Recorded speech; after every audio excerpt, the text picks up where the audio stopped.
Le projet de nouvelle cité administrative d'État de Lyon est parti d'un constat assez simple et classique, d'une cité administrative actuelle assez vieillissante, avec des coûts d'exploitation, d'entretien, de maintenance très élevés. Le contexte géographique de l'opération, il est pleinement urbain, parce qu'on est dans le centre du quartier de la Part-Dieu. Ça signifiait quelques contraintes, par exemple des zones très exposées vis-à-vis des flux de piétons, vélos au droit de nos accès de chantier.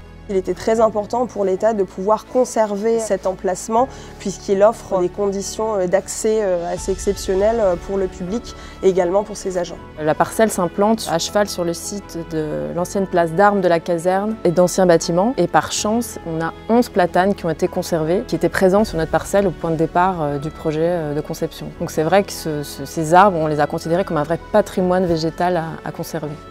Pour l'État, c'était un enjeu assez important de pouvoir revoir et apporter une grande amélioration à ces conditions d'accueil. Et puis le confort des agents aussi, pour nous, était important, avec une qualité de vie du travail améliorée par rapport à ce qu'on connaît aujourd'hui. Notre préoccupation, ça a été vraiment le délai, parce que c'était un délai qui était très court pour la réalisation.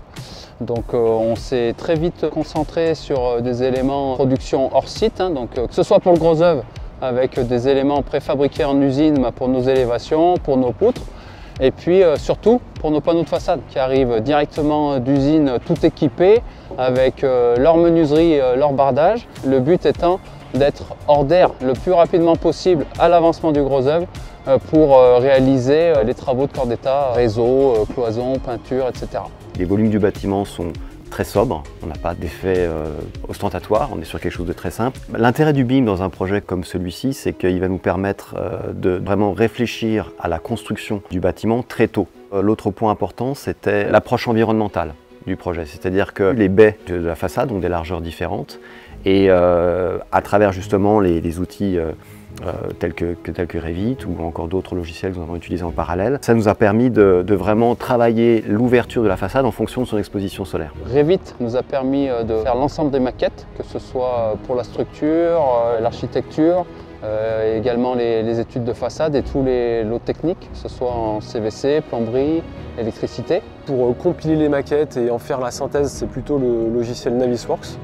Voilà, donc ce logiciel, on l'a notamment utilisé en réunion de revue de projet pour compiler les maquettes et qu'on puisse tous poser nos yeux au même endroit, au même moment et comprendre les sujets qui pouvaient se venir sur le projet. C'était vraiment une visualisation qui pouvait se faire en 3D, un peu dans toutes les dimensions, qui nous a permis de résoudre ce nœud particulier qui était assez compliqué dans le bâtiment. On a par exemple pu régler un sujet du plénum du restaurant dans lequel il y avait beaucoup de réseaux qui devaient passer. Et le but du jeu, ça a été de trouver la cote la plus optimale pour le faux plafond, de manière à faire passer tous les réseaux dont on avait besoin, mais à respecter l'esquisse architecturale du restaurant. Et ça a permis d'avoir une vraie continuité entre la conception et la réalisation. Un workflow très efficace en fait, de la conception jusqu'à la réalisation.